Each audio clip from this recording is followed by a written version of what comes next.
tak besi aya nu korban ye ti ayeuna hiji siapkeun embekna mun geus aya embekna ulah motongan kuku sunah kajenteng pa Jumaah ge ulah setungtung encan korban dipencit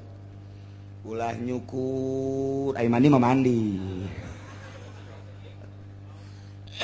nyukuran ulah kuku ulah kabeh sakadar sunnah ulah teh lantaran kena jadi saksi ieu di awak urang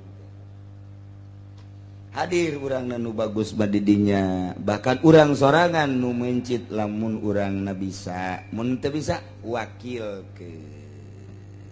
tah kos kitulah korban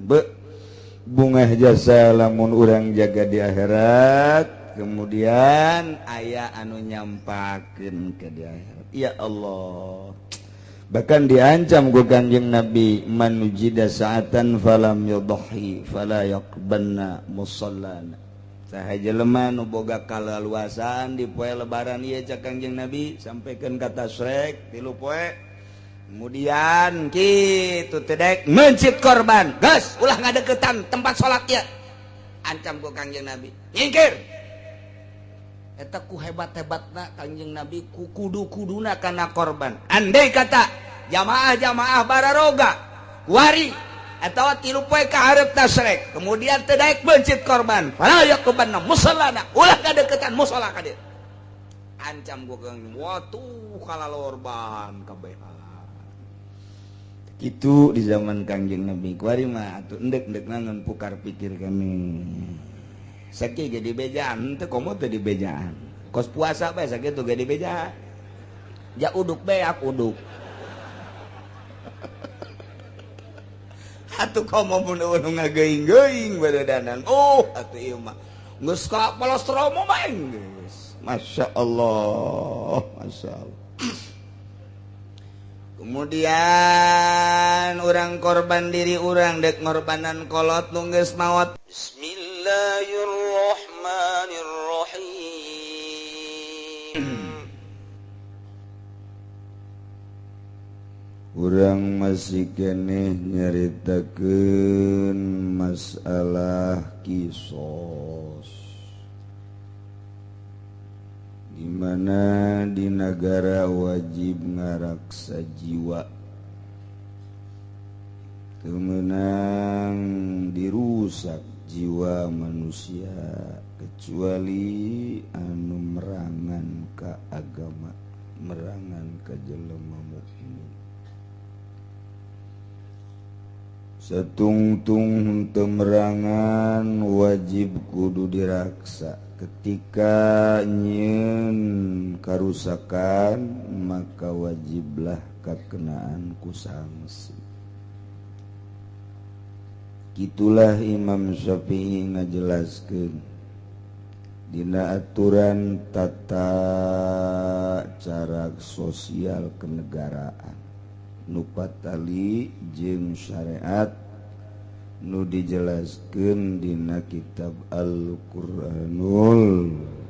walil qisasi hayatu ya ulil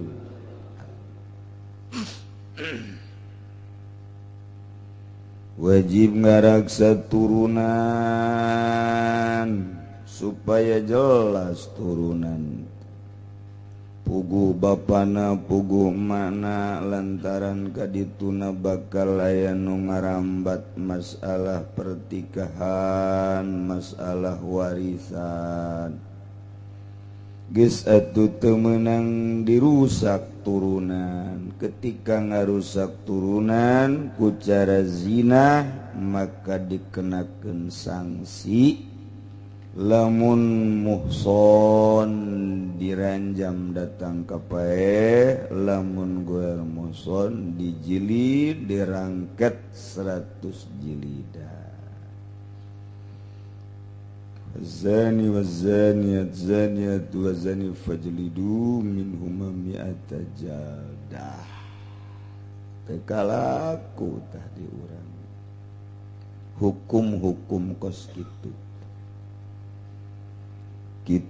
non gitu kemudian masalah harta teu meunang dirusak lantaran harta teh ngarupakeun satu sarana jang menembus ridho Allah subhanahu minimalna jang nutupan aurat samping baju nahetakan harta belah dituna jang dahar belah dieuna jang dahar belah dituna jang kamekah kemudian korban dan lain sebagainya geus wajib diraksa eta harta teh ketika aya nu ngarusak harta dikenakeun sanksi wajib dipotong leungeun kitu keneh ngirit harga diri teu meunang diacak-acak teu meunang dirusak ketika dirusak dikenakeun sanksi tah loba urusan-urusan nu kudu dilaksanakeun di nagara termasuk tatanan syariat mun teu ngalaksanakeun salat ieu wajib kudu dipaehan loba tah di negara teh anu kudu diurusan tah di negara urang hiji-hiji acan nu tadi cikeneh dicaritakeun hiji bae diurus teh jadi negara urang teh negara itu anu ngeusina mah nu percaya ka Al-Qur'an tapi aturanna mah make aturan Walanda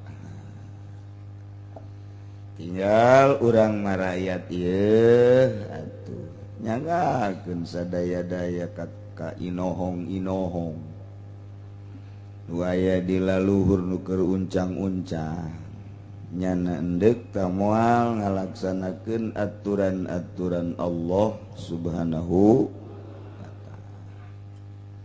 padahal mah lamun diayakeun sahiji dua beuh didukung jasad ku rakyat lantaran eueuh nu pernah mencoba kos kieu lah nagara urang nu zina ambalayah teu puguh hukumanana nu maling kuari mah ti mimiti maling sapeda HP motor mobil datang ka maling-maling sempak kuari ambalayah luar biasa maling kemudian atuh aya nama pembunuhan geus ambalayah tapi eueuh nu dikenakeun sanksi-sanksi nu sesuai jeung aturan Al-Qur'anul saha buaya presiden anu bisa saha moal ieu nu diuk di RI 1 atawa di MPR atawa di DPR di pusat anu bisa satungtung can bisa urang kuarieu hirup di negara Indonesia nu aturan make aturan Belanda demokrasi HAM hak asasi manusia nu dijunjung tinggi ku Amerika diterapkeun di Indonesia makin hari lain makin bagus makin hari makin bobrok boro-boro rakyatna pejabatna ge makin acak-acaka tinggal ditanya baik barartah apa henteu boga hukum kos kitu aturan negara diserahkeun ka urang betah tah henteu urang sebagai rakyat Indonesia nutur-nutur hukum model kitu acenna betah terus acenna teu betah da kumaha sok urang rumuskeun ulah siap jadi presiden naon aduh Indonesia takos kieu tapi kulantaran menang karuhun urang ieu baheula negara tetep bae kudu dijaga. Ulah datang ka direbut ku bangsa lain, baik nagarana direbut dijajah atawa hasilna dicokotan dicokcrokan urang mah dibere hampasna doang. Terserah diserahkeun ka urang deui bae. Teu daya teu upaya urang mah iwal ti ngadoa ka Gusti Allah Subhanahu. Mudah-mudahan pamimpin ulang nu teu bener sing ku galedeg. Bangun har ngeseun amat. Ya Allah, ya barang sing jelegur mah kena galedeg aing we disalahkeun. Masya Allah karim ya negara urang koski karep da lain beki bagus pasti beki ancur-ancuran kobon leuleuh kader-kader nu bakal jararadi SD SMP na ku ari geus marabok SMA na geus tawuran terus kuliah na geus main beli-belian geus teu ngandalkeun kepinteran teu ngandalkeun otak ngandalkeun teh geus tukar dari itu bae teh calon-calon pemimpin nu bakal datang Masya Allah kari tinggal tunggu kehancuranana bae geus dua armada lamun rapi hiji pamarentah nomor kadua ulama umaro jeung ulama pada ngabangun bangsa jeung negara. Ulama bagian keagamanana supaya rapi direpok-repok mun cara bebek mah diangon bisi nyasab ka dieu digiringkeun dipecut ka dieu terus gitu nu boga lahana pamarentahna sing bener nyieun lahana paranti bebek mana paranti embe mana paranti kebo mana supaya jelas nu ngangon sing nyaho kang ngangon bebek ulah bebek ka mana nyana di mana pecutna ge leungit ngangon bebek teu pararuh tetapi ingat saeunggeusna negara acak-acakan tetap ulama mah teu meunang eureun dakwahna ulama mah kudu terus bae amar ma'ruf nahi munkar di tengah-tengah negara acak-acakan pamimpin tepugu ngurusanana lain haju lepas tanggung jawab ulama mah terus bae wajib lantarannya nama diamanahan ku Gusti Allah ilmu diamanahan syariat geus teu meunang eureun kajen ku kumaha ge lamun ulama eureun pamarentah hancur atuh deuk kamarana deuk ka rumaha rakyat jadi kudu terus bae ulama mah sangkilang pemerintah korupsi pamarentah mabok ulama mah kudu terus bae negor bae boh ka pemerintah boh ka rakyat terus bae ngagiring-giring umat terus ngangon umat supaya atuh kajen nu mapal 10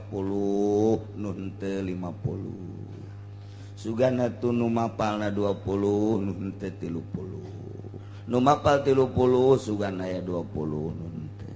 nu mapal 40 sugan 10 mapal 50 jeung nyana-nyana mapal jeung nu ngangon-ngangon mapal geus mararapal kabeh. Masya Allah karimnya tayi ayah hibzul nafsi wajib diraksa diri ngaraksa awak ngaraksa ruh ketika dirusak dikenakeun sanksi loba teh mah urang mun mancaan pikih dina majalis bae majalis susaniah eta teh geus aya caritaan hibzu dina berbagai fikih komo Imam Syafi'i mah geus nyaritakeun jasa dina siasahna oh rapih mun urang macaan kitab politik Imam Syafi'i asa bakal ku rapih nagara lantaran maka aturan-aturan ngeunaheun jasa struktur namun di skemakeun teh kaharti jasa ieu presiden atau raja ieu menteri-menteri muncara menteri terus rapih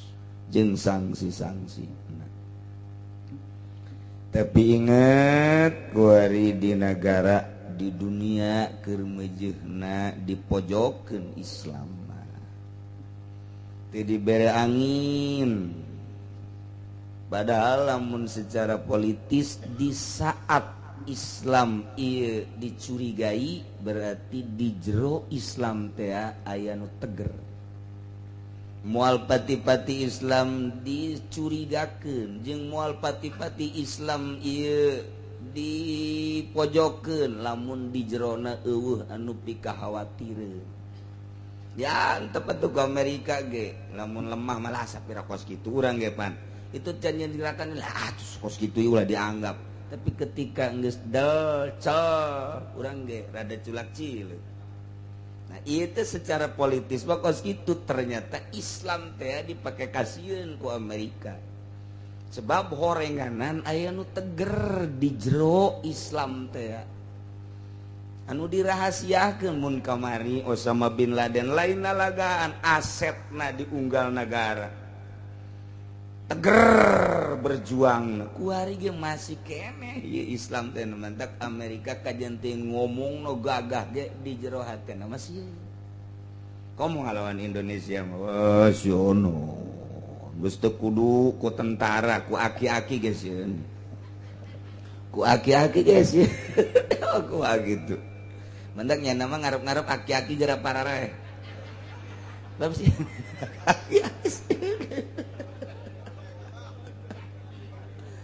tentara mah geus teu dianggap sebab didikannya anak masang kuda-kudana geus kanyahoan ku nyana jeung teu dibikeun kabeh kapan aturan-aturan teh aya anu disumputkeun jang perang engke teh rahasiana supaya menang moal aya Amerika mere taktik perang kabeh moal bisa pasti 2-30% aya nu dirahasiakeun beusi ngalawan nyana boga pamaehna tapi aki-aki mah tah sieun biasa. Cieun aki-aki anu kopehna beureum anu kancingna ge salah imah eta sieun eta Amerika kanu kos kitu teh lantaran di zaman Belanda ge nu ngelehkeun Belanda teh eta lain tentara anu dardiru tah anu aki-aki anu tek nyekel batu bismillahirrahmanirrahim cegur lain aki-aki nu aya di dieu aki-aki eta tah. Atuh teh samarangan Indonesia tetep boga sejarah. Tetep boga sejarah lamun Ki Ahmad diseret di Banten datang ka Cikande di Cikande nangtung. Seret deui datang ka pos didinya, di pos nangtung dibuka dadana. Ki Ahmad. Cek belan, "Ha, ini bukan orang ini, ha." Jeleba-jeleba nu kos karar itu mantak aya ngaran Jalan Kiai Haji Hairun, Jalan Kiai Haji Ahmad, Jalan Kiai Haji Samaun eta teh boga sejarah dibaca kunyana lamun ketika jelema deuk ngareli bararingung kabeh cek Samaun ulah bingung yeuh di barere batu bae tinggal nu buta kula mah moal cenah moal ngeli lantaran kula mah buta teh naon dibere batu doang batu ngareli nu buta menyekelan batu we kadenge Belanda duduk murti simbalu dibacaan bismillahirrahmanirrahim timpahkeun wo cegur eta nu buta bae bisa ngajegurkeun komo anu bentak meureunanan tah urang ngadenge kos kitu mah resep tah perang teh asa deuk menang wae ji atuh ulah dikira Indonesia mah lamun Ciomas terkenal lain di Banten bae Ciomas mah Jawa Tengah Jawa Timur terkenal asal nyaritakeun Banten terkenal dengan Ciomasna nu mantap keur zaman kula mondok mun ngomong ti Banten dicoba bae kurang Madura bloon teh urang Madura asal ngadenge Banten bae Jawa Timur Madura nyoba bae ka urang Banten lain di Indonesia baik, di Belanda, di Amerika terkenal orang Ciomas. Emang kumaha gitu. Lantarannya nama nyieun golok lain make nanaon, make leungeun. Dibelem besi. Sagesa dibelem, hurung berem dipaut. Orang Belanda nalekeun bae waduh ceuk nya. Berapa ieu kos kieu ieu. Nyieun golok teh dikitukeun set. Dipaut diemple-emple. Urang Belanda gede, waduh lain lawanan cek ini. Lain aku kos kitu eta, golok Ciomas teh lamun make trang tong tama naon make leungeun dipaut set. Beres, tancapkeun ka hulu oray taneuh. Ceuk. Kenakeun pindah peurahna ka dinya. Beres puasaan 7 mulut kaburu paeh tanu puasana. Golok Ciomas emang kumaha. Pake teu kudu dikenakeun asal katoel tek.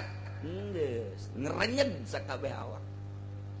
Tuh baheula kos kitu mun perkerisan temanggung kedu. Eta kumaha emang nyieun keris kitu, emang nyieun keris kumaha make? Lain. Asupkeun, set, ploy-ploy. Eta nyieun keris teh kos kitu. Eta teh dipake kasieun teh ku Amerika jeung ku Belanda nu kitu. Tah nu mantak nyana teh aya ku ari meneliti ka Indonesia. Aya keneh tah nu kos karitu teh. Satungtung aya keneh moal ka aing merangan Indonesia, moal. Nu mantak padahal mah geus areuweuh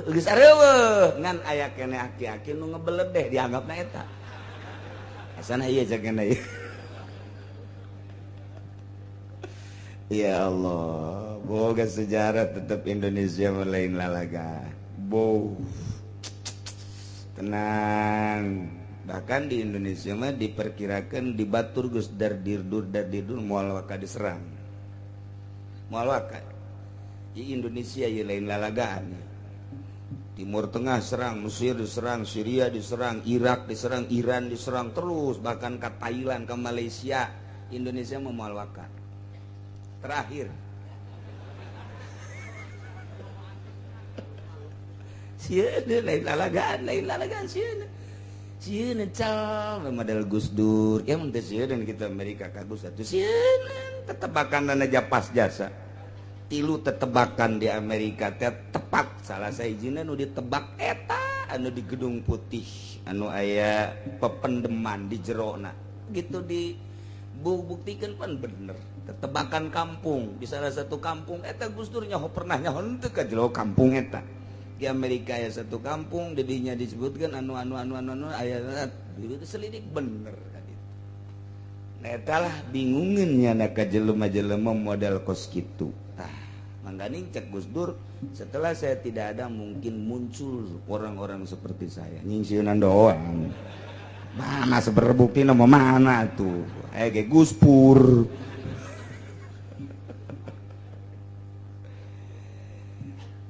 Bata gimana kecerita tuh di negara orang keur diantep. Acak-acakan ge emang kudu ngalingatkeun tuh aya.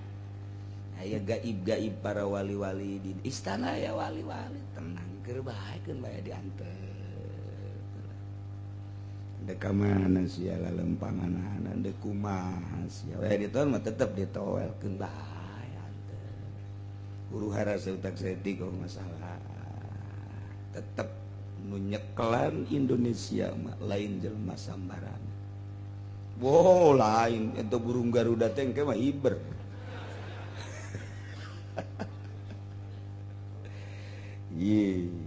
Tunggal negara ngabogaan kos gitu hitung-hitungan tapi di Indonesia paling sulit boga sejarah Bung Karno teh mantap Bung Karno mah ku urang Cirebon dianggapna lain jelema Bung Karno mah mau sebab pernah kadeule asup ka hutan Cirebon Bung Karno teh begitu asup katingali ku orang jelema keur aya di kebon ternyata jadi mau Bung Karno jadi mau tanya sejarah lamun ka benda kerep tapi nu nyaho ka Kiai Zaini mata almarhum nyaho nya mah disebut mau Bung Karno jadi bau bae biasa. Ketika ka Lampung Bung Karno asup ka Lampung ngahiji jadi gajah. Mantak sing ada tapi saya gajah. Tuh ngato hese Bung Karno mah tuh. Tempat tapana loba jasa unggal provinsi aya tempat tapa Bung Karno. Ya Allah ya Rabbi. Di imahna kadang-kadang aya bae. Aya nu nyekel di Indonesia teh kudu tipe-tipe Bung Karno aya keneh tenang boteng bilung aja di dia. Orang jadi ke negara Indonesia mah kos gitu aneh. Tege tenang kalem urang mah urang bae ngaji nu ngurusan negara aya keur barodo kuari memang ieu bang negarawan teh keur barodo ngeunkeun bae anteu engke ge aya muncul tek nu urang kaget kuari masih kene kuliah kene beneran ieu mah bakal nyekel negara Indonesia teh kuari masih kene kuliah nagenya nama 3 universitas 7 universitas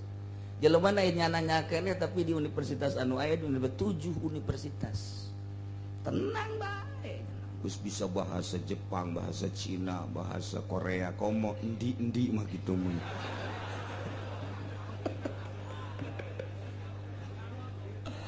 masyaallah. Oke, ulah bingung, ulah bimbang, batur mah batur nyekel negara keur acak-acakan, urang mah ngabeberes urang ibadah ka Gusti Allah Subhanahu wa taala. Aya nu ngaping negara teh tenang. Lamun bapakku almarhum abah kula nyaritakeun pernah ka Pelabuhan Ratu. Di Pelabuhan Ratu di dinya aya masjid, aya bangunan. Cenah didinya kapanggih jeung Bung Karno jeung Buya Dimyati jeung berbagai jelema-jelema pohoan ngomong ternyata nyambung Gus Dur ge meunang ilmu teh di Pelabuhan Ratu. Buya pernah nyarita deui kumpulan di Pelabuhan Ratu. Mantek sing hade urang Cikupa pernah deh neangan teluh tama ka Pelabuhan Ratu.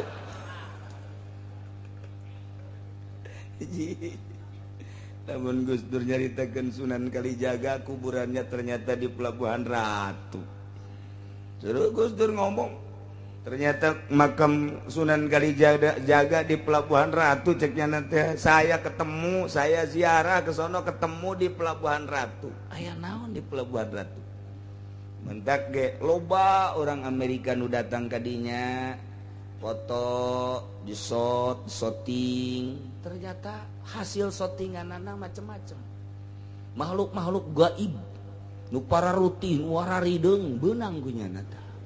Je, pancen ieu kos karari ieu. Aya aki-aki nu ngebledeh aya. Sieun Amerika. Tadeke tinggal berani na bae presiden ngagetak Amerika. Tinggal nungguan presiden doang asal digetak kiih beres. Jadi ngusir dada geus teu kudu make demo-demo nunggu RI 1. Tenang. Kalau di kos kitu mah cenah tah. Tuh si urang sok ngabingungan negara. Bingungan diri sorangan mah geus datang ka mana ieu tahajudna. Geus datang ka mana?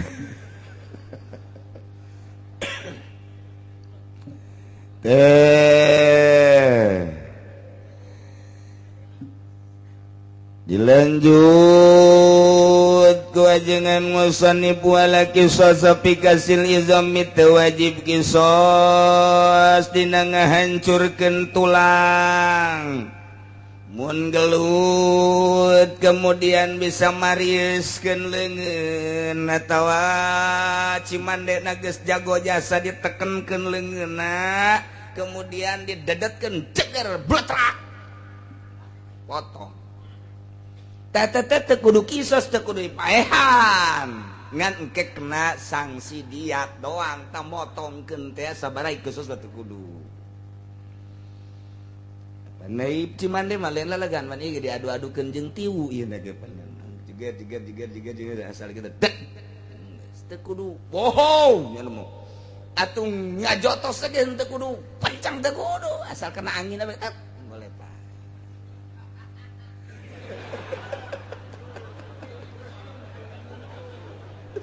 Cimande nu asli mah kos kitu. Mentek Cimande mah baheulana teh nu bogana kan Kiai Zakaria ta eta teh nya nama ngawiridna ge bari diu dihandapeun di kolong bale ngaulinkeunana ge. Eta Cimande matek hiji kembang hiji eusi hiji wirid Cimande mah kos kitu mentek lamun keur diuk nya nama aya bae anu ngalungan naon bae ka huluna cek beunang asal cau mun batu teu beunang walaki sosok bikasil izami cuman walau qatu aqrabi mafsilin geus ieu mah horenganan walau audahu wa hasama audahu wa qadza qamzata abiratin munaya jelema natuan ka batur kemudian mecahkeun kana nu ditatuanana ta eta teh ai kisos man teu kudu dibales pati di cuman kudu dibales saukuran tatuna tersebut bales bae enggeus tadi balas dikenakeun sanksi diatna 5 onta anu bisa dipakai kurban onta anu pas belum bisa dipakai kurban teh umurna 5 tahun beda jeung munding mah 2 tahun sapi 2 tahun nu bisa dipakai kurban teh umur 2 asup ka 3 mun sapi Kebo 2 tahun asup ka 3 eta bisa dipakai korban nanya kena ulah kanu jualan kebo nanyakeun kanu jualan kebo jualan embe mah nya nama bisa bae nu penting mah laku ieu ulah nanya kena ka ahlina mun embe gembel 2 tahun ka 3 1 tahun ka 2 mun embe Jawa mak ngaranna 2 tahun asup ka 3 sakali deh mun urang korban make embe hiji embe saurangeun ta eta teh mun embena embe gunung embe gembel embe Cianjur embe Garut ta eta teh sataun asup ka 2 geus bisa lamun embena embe gunung embe Jawa eta 2 tahun asup ka 3 lamun sapi 2 tahun ka 3 kebo eueuh bahasa kebo teh di kitab mah eta mah dikiaskeun ka sapi jadi 2 tahun ka 3 nah onta mah 5 tahun eueuh di urang mah onta kos kitu nu mentak mungpang mengpeung urang keur hirup neangan jang batur hirup urang sanggeus maot batur hirup urang guari di dunia mah batur sakasur pamajikan batur sadapur keluarga batur sasumur tatangga aya deui batur salembur eta mah sadesa aya deui batur sati kukur ta eta teh batur-batur urang manusa kabeh ge jangan laksanakeun bisnis jangan laksanakeun politik jangan ngarealisasikan berbagai-bagai aturan kudu aya jelema atuh urang atasan kudu aya bawahan pamarentah kudu aya rakyat kiai kudu aya santri dan selanjutnya nu dagang kudu aya konsumen manusia etalah batur hirup urang salila di dunia urang sieun menta anteur urang isin ge aya nu nganteur etalah manusia tak kos kitu tak kahirupan di luhur bumi ketika urang maot batur urang teh amal urang nah iyalah persiapkeun jang urang jang batur urang ketika urang maot pamajikan urang ceurik anak urang ceurik ngan datang ka bibir kuburan doang embungeun nyana asup ka jero kubur mah kajenting tadina nyana sumpah setia sehidup semati bohong ngan sehidup doang mualdaikeun semati memualdaikeun tah jang batur urang mah amal urang salat urang milu ka jero, puasa urang milu ka jero, zakat urang milu ka jero, haji urang milu ka jero, ngaji urang kuari tahajud duha sedekah ieu asup ka jero termasuk korban sup ka jero bareng jeung urang mendak fasolli li rabbika wanhar salat anjeun salat lebaran wanhar ay wanharil udhiyah encit kumaneh kurban antak sakumaha kamarin dijelaskeun riwayat ti Siti Aisyah ma'amila ibnu adam yauma nahri min amalin ahabba ilallah min iraqatid dam. Daya anak Adam beramal di poean lebaran tina hiji amal nu paling dipake karesep ku Gusti Allah tibatan ngucurkeun getih yakni kurban. Naha innaha la ta'ti yaumal qiyamah biquruniha wa azlafiha. Saenyana kurban engke bakal datang jaga di poe kiamat tandukna bagus jasa cekerna bagus jasa nyayagikeun jelema nu korbanna nu bakal mawa langsung ka surga nu mantak saminu matayakum saminu dohayakum fa innaha matayakum yaumal qiyamah sing lalintuhan ku maneh kurban maneh hartina mun de korban nu lintuh ulah nu kuru lantaran eta bakal jadi kendaraan jaga di yaumal ya mentek ulah korban kunu buta teu sah urang korban embe sapi kebon nu buta teu sah lantaran cacat gitu kene korban embe sapi munding anu pincang teu bisa leumpang teu sah korban anu gering nyata geringna datang ka uruk jasa teu sah jadi kudu nu jag-jag kudu nu lintuh jasa kumaha cenah kiai lamun aya nu korbanna ieu mah sapina teh kitu dikabiri teu masalah kumaha ye lamun aya lalaki pan utamana mah lalaki afdolna mangan aya ge sapi lalaki jeung bikangan aya lalaki nu afdol tapi na kuru ngan aya nu bikang wah lintuh jasa nu bikang bae ulah nu kuru kitu tah mun aya sapi majir aya nu lalaki mah teu sabar halin tuh nu majir mah lintuh jasa majir bae nu majir teh nu teu anakan ngaranna majir bikang ge aya nu majir naon ye pemberitahuan Bapak Ngadiono dari Gembor Pasir Jaya diharap pulang karena bapaknya meninggal dunia. Innalillahi wa inna ilaihi raji'un. Sekali lagi Bapak Ngadiono dari Gembor Pasir Jaya segera pulang.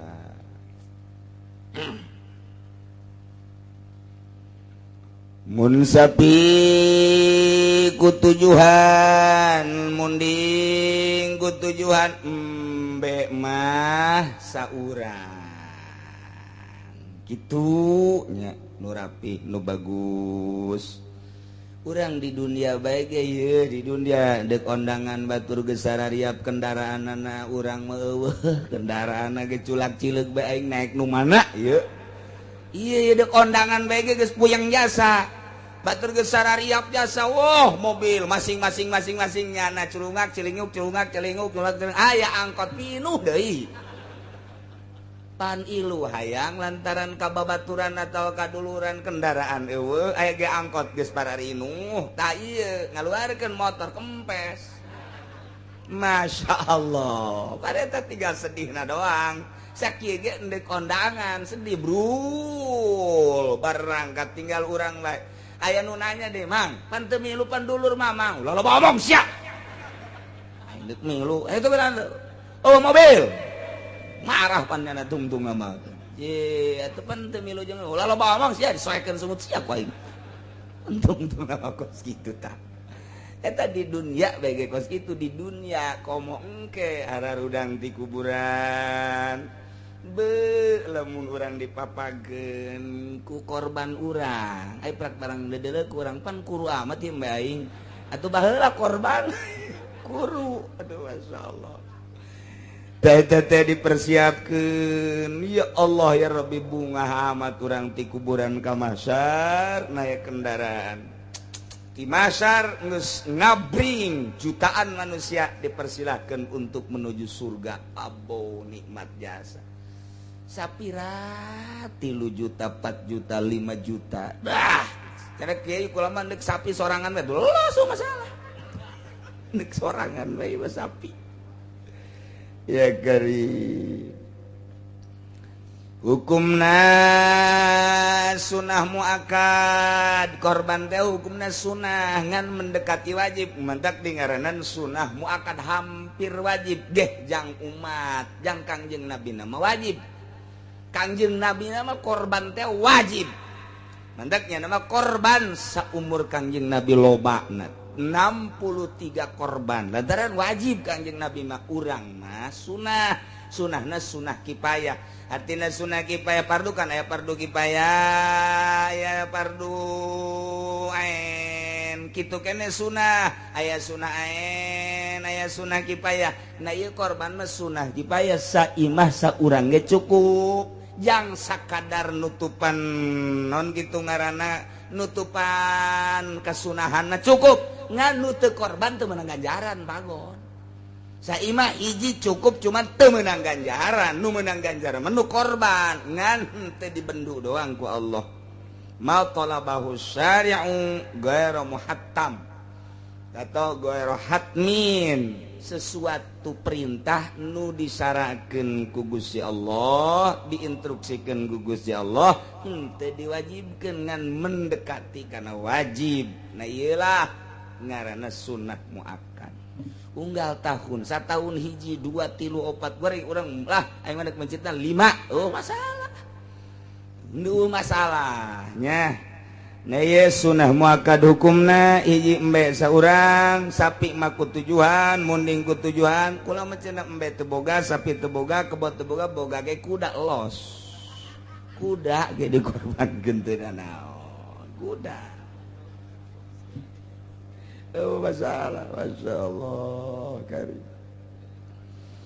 Dohan Nabi sallallahu alaihi wasallam bikibashain din hadis Bukhari bikibashain amlahain aqranain zabahahuma biyadihil karimah wasamma wa kabbara wa wada'a rijlahul barakah ala safahihima kangjeng Nabi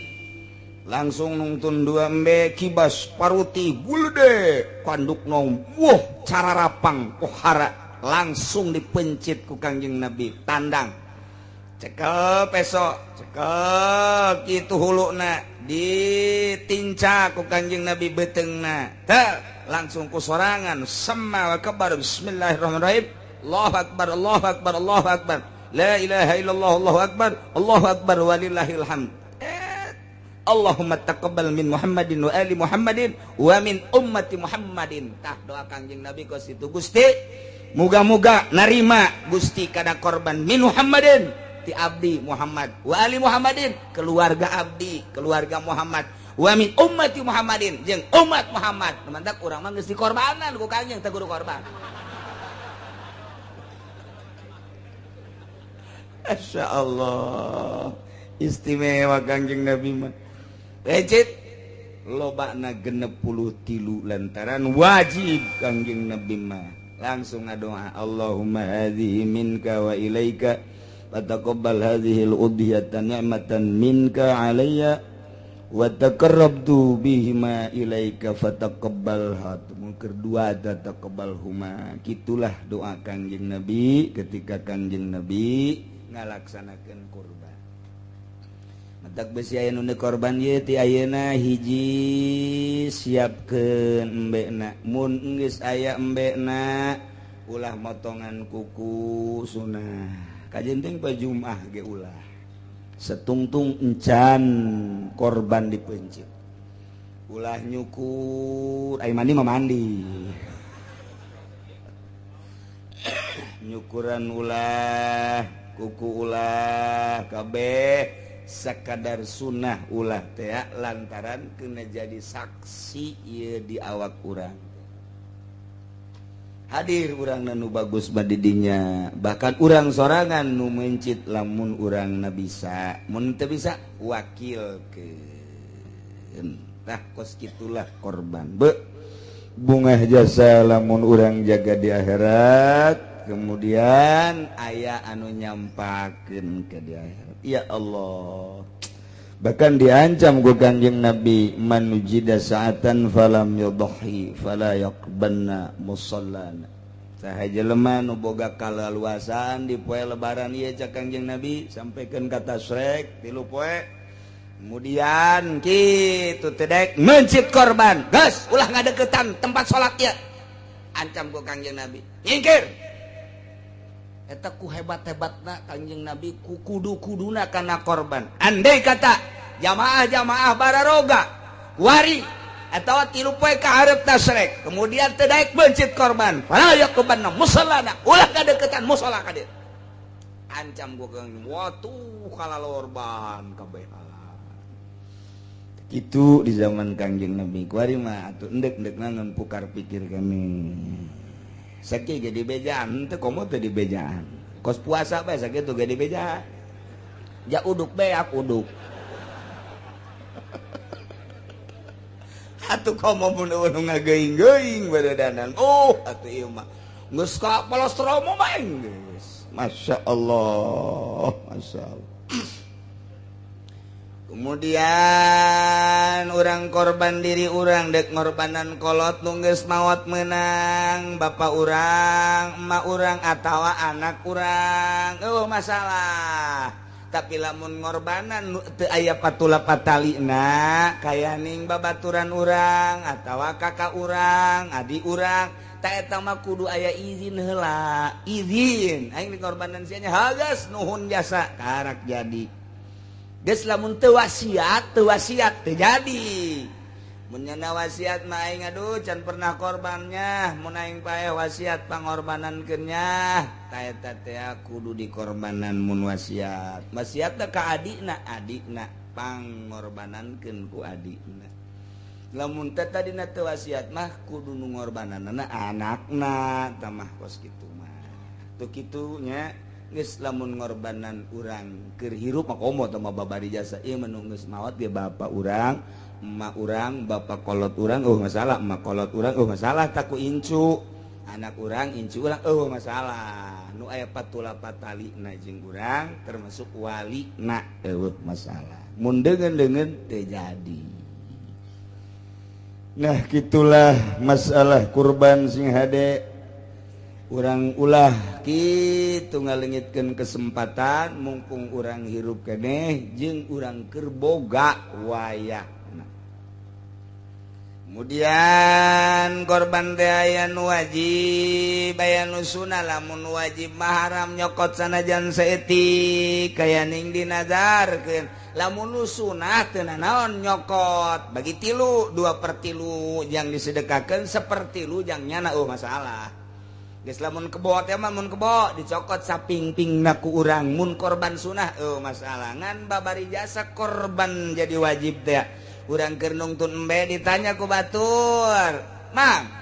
eta embe dek dibawa ka mana bawa ka ditu tuh jangan tuh jang korban eta teh geus termasuk korban wajib teu meunang ngadahar tak kos kitu mah teu meunang mentak eta mah lamun leungit wajib ganti lantaran geus asup nazar sakitu bae ge di korban mah tah nya komo teh mah diomong-omong mah ieu jang korban eta mah geus jadi wajib jasa nu sunah mah geus teu diomong-omong tapang mencitkeun dah korban kula eta sunah Nailah wa qadha khamsata abiratin walau awdaha wa naqala lamun aya jelema tuan kemudian mindahkeun kana tulangna tadi mangan sakadar remuk doang pecah doang guari mah jadi pindah berarti potong keluar awdaha walahu asyaratu abiratin bisa dibales kunyana jeung menang deui ditebus ku 10 onta walau qata'ahu minal ku'i mun jelema megatkeun pinggelangan batur baleza lau iltiqatu asabihi namun sakieu ye tah dipegatkeun asa pinggelangan ngaranna tah cenah endek dibales tah sakieu bae sakieu tah ramo doang teu bisa tetep kudu sakieu bae teu bisa ngan sakadar ramo doang pain balahu uzira wala gurma wal asahu anallahu qatul kapibadahu cekawal asoma tetep bae meunang engke dipegatkeun saepek-epekna sapinggelangan sabak daram misalna nek ndek dibales tah cenah ieu mah sakit tah aing mah sakitu bae tah tebusna naon kitu balesna tah sakieu ternyata can anggeus pan sakieu sakieu tetep sakieu sabak da dipotong ieu potong deui sakieu itu tah bales pati teh masyaallah karim mun di pabrik digawe aju curugna kena mesin eta curug hiji sabaraha di pabrik hah